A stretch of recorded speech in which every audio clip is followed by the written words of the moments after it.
Žiūrovai, įsivaizduokite, visas Sibiro kaimas, kuriame iki vakar buvo gyvybė, girdėjosi balsai, degė lempos. Ir staiga viskas dingo per vieną naktį.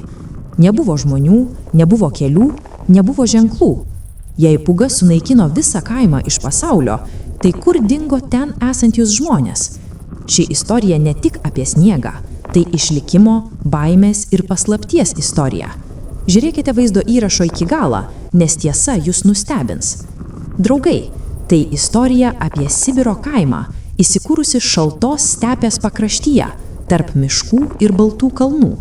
Žmonės šiame kaime gyveno ištisas kartas. Jie buvo įpratę prie atšiauraus šalčio ir gausaus sniego. Jų gyvenimas buvo paprastas, bet ramus. Tada vieną vakarą dangus staiga uždengė juodi debesys. Pradėjo pūsti stiprus vėjas ir greitai snigo. Per kelias valandas audra tapo labai pavojinga. Audra, kokios niekas anksčiau nebuvo matęs. Baltumas pasklido aplinkui ir nieko nebuvo matyti. Pamažu takai tarp namų išnyko.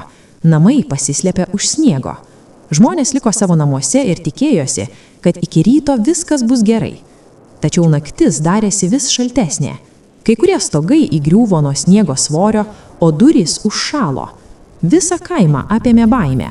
Lauke siautėjo stiprus vėjas, tarsi keliantis pavojų. Kai ryte patekė saulė, kaimas atrodė tarsi įkastas į žemę. Sniegas buvo aukštesnis už tvorą.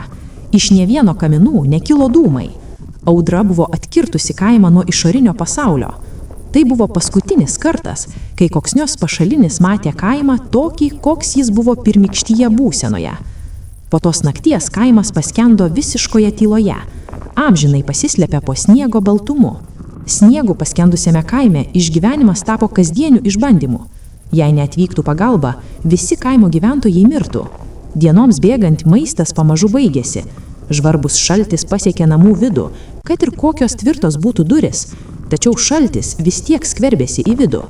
Tada žmonės pradėjo dirbti kartu. Jie kasė tunelius sniege, kad tik pasiektų savo kaimynus. Jie tirpdė sniegą, kad pasigamintų vandens ir dalijosi likučiais. Vaikai verkė iš alkio ir baimės. Seni žmonės juos guodė ir drąsino.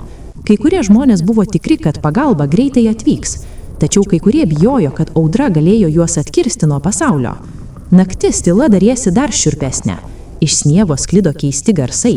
Stiprus vėjas skambėjo kaip šnabždesys. Keletą žmonių sakė matę lauke judančius šešėlius, kurie dingo jiems artėjant. Buvo baimės, bet viltis vis dar gyva. Žmonės pasakojo vieni kitiems istorijas, kad neprarastų dvasios. Jie meldėsi, tyliai dainavo ir žadėjo nepasiduoti. Kiekvieną rytą saulė tekėdavo kaip per gale. Tačiau audra nesilėjo. Dienos bėgo ir virto savaitėmis. Namai pamažu ėmė skęsti po sniego.